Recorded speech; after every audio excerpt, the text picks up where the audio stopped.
Pemerintah Kabupaten Buleleng sampun midabdabin program revitalisasi Pasar Banyuasri Singaraja. Pasar puniki karencanayang jagi keanggen sentral pasar buah Pini Ageng ring Kabupaten Buleleng untuk konsep semi modern.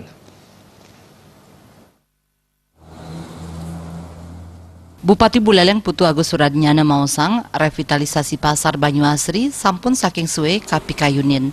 Anggan nyanin reksain yening ring awarse sane jagi rauh revitalisasi jagi ngawit kelaksanayang.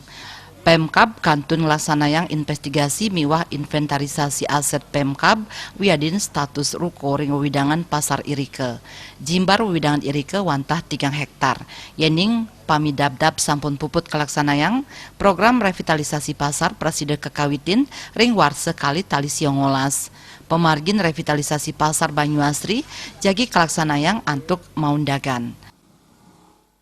Jadikan pusat pasar buah di sana, tapi karena anggaran kita masih terbatas, tapi saya yakin tahun depan pasti dibuat, ya. Saya suruh investigasi, inventarisasi seluruh aset Pemkab, kemudian keberadaan toko-toko yang di depan seperti apa, ya. Nanti kita akan berikan mereka tetap tempat, cuma kita tata dengan baik, ya, sehingga pasar tersebut bermanfaat dan bisa menjadi rujukan daripada pasar buah seiring dengan rencana kita untuk membuat buah lokal ini memiliki daya tahan, ya.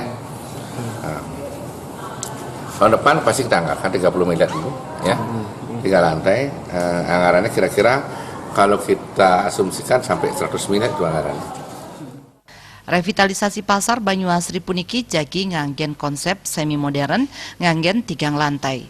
Pasar Banyuasri karencanayang jagi keanggen pindah ke pusat pasar buah.